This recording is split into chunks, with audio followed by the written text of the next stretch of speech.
Hi friends, நம்ம இன்றைக்கி தண்டு பொரியல் செய்ய போகிறோம். அதுக்கு தேவையான பொருட்கள்: தண்டு எடுத்துக்கோங்க. நான் இன்றைக்கி அரைக்கீரையோட தண்டு எடுத்திருக்கேன்.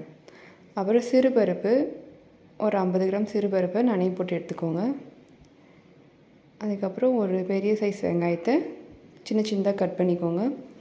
பச்சை மிளகா உங்களுக்கு எவ்வளோ காரமோ அதை எடுத்துக்கோங்க. தேங்காய் நல்லா துருவி எடுத்துக்கோங்க. கடுகு, கடலைப்பருப்பு, அப்புறம் கருவேப்பிலை. இப்போ நம்ம ஸ்டவ் பற்ற வச்சுட்டு ஒரு கடாயை வச்சுட்டு இப்போ நம்ம இதில் எண்ணெய் சேர்த்துக்கோங்க. ஃபஸ்ட்டு எண்ணெய் நல்லா சூடானதும் அதில் நம்ம கடுகு, கடலைப்பருப்பு போட்டுக்குவோம். கடுகு நல்லா வெடித்து வரட்டும். கருவேப்பிலை சேர்த்துக்கோங்க. இப்போ நம்ம இதில் வெங்காயத்தை சேர்த்துக்கிறோம். எல்லாமே நல்லா வெந்து வரட்டும். நல்லா வதக்கிட்டே இருங்க.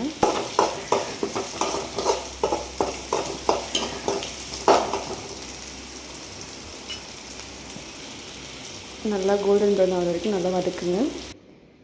நல்லா வதங்கிடுச்சு. இப்போ நம்ம இதில் 1/2 ஸ்பூன் மஞ்சள்தூள் சேர்த்துக்க போகிறோம். அதையும் சேர்த்து நல்லா வதக்கிட்டு இப்போ நம்ம இந்த தண்டை நல்லா வாஷ் பண்ணிவிட்டு இதில் சேர்த்துக்கோங்க.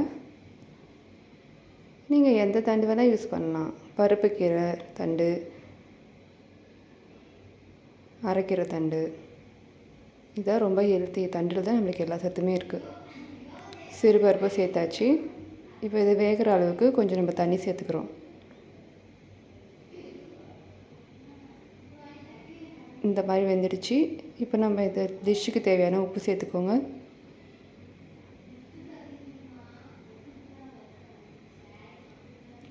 உப்பு லாஸ்ட்டாக சேர்த்துக்கணும். மறுபடியும் மூடி போட்டு கொஞ்சம் வேக வைங்க. அவ்வளோதான், நல்லா வெந்து வந்துடுச்சு. நல்லா கிளறி விட்டுக்கோங்க. பருப்பு நல்லா குழஞ்சி வரணும், அப்போ தான் நல்லாயிருக்கும் சாப்பிட. இப்போ நம்ம துருவி வச்ச தேங்காயை இதில் சேர்த்துக்க போகிறோம். இது ரச சாப்பாடு, சாம்பார் சாதம் எல்லாத்துக்குமே நல்லாயிருக்கும்.